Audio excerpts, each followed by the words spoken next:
পারিবারিক নাম ঝর্ণা বসাক হলেও বাংলাদেশ ও পাকিস্তানি কোটি দর্শকের কাছে তিনি পরিচিত শবনম নামেই। দীর্ঘ 4 দশকেরও বেশি অভিনয় জীবনের স্বীকৃতি হিসেবে এবার প্রথমবারের মতো নিজের মাতৃভূমিতে পাচ্ছেন জাতীয় চলচ্চিত্র পুরস্কার 2023-এ আজীবন সম্মাননা। জানিয়েছেন সেই অনুভূতির গল্প। দেয়ালে সাজানো নানা স্মৃতিচিহ্ন, পুরনো দিনের ছবিগুলো যেন তার বর্ণাঢ্য জীবনের নীরব সাক্ষী।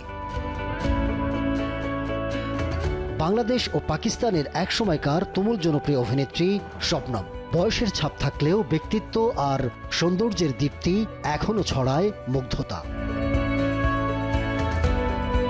আড্ডার শুরুতেই উঠে আসে জাতীয় চলচ্চিত্র পুরস্কারের আজীবন সম্মাননা পাওয়ার প্রসঙ্গ।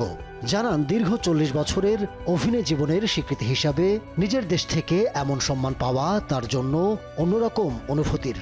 দর্শকরাই আমাকে শবনম বানিয়েছে আর 40 বছর ধরে সহ্য করেছে। আমি পাকিস্তানে অনেক ছবি করেছি, ছিলাম, আমি অনেক অ্যাওয়ার্ড ওখানে পেয়েছি, কিন্তু আজকের এই অ্যাওয়ার্ডটা আমার নিজের জন্মভূমিতে পাওয়া যে কত খুশির ব্যাপার, সেটা তো আমি আপনাদের বোঝাতে পারছি না।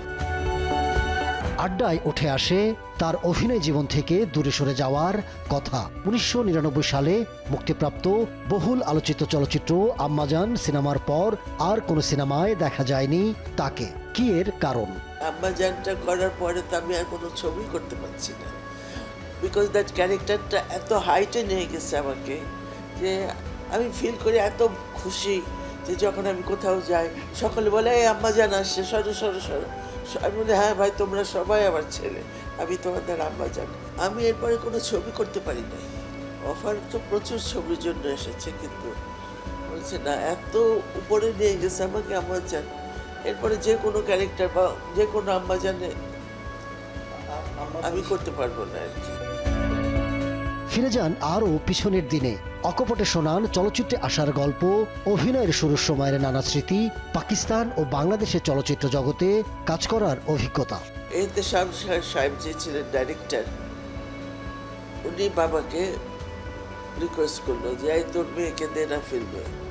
বাবা বলে দূর, আমার এই মেয়ে পারবে না, এই মেয়ে ছেলেদের মতো সে ঘুড়ি উড়ায়, বল নিয়ে ব্যাটারি নিয়ে চলে যায় কাজিনদের সাথে খেলতে, এই মেয়ে কিছু করতে পারবে না। সে কিছুতেই মা রাজি হয় না। এই রোজ বাবা এসো বুঝাতো, দুজনে ঝগড়া রোজই হচ্ছে। মা বলছে না, বাবা বলছে হ্যাঁ, ওরে দাও না, ও পারবে। আমি বলছি ও পারবে। আমি তো 1958-এ ফিল্ম লাইনে জয়েন করি বাংলা ছবিতে।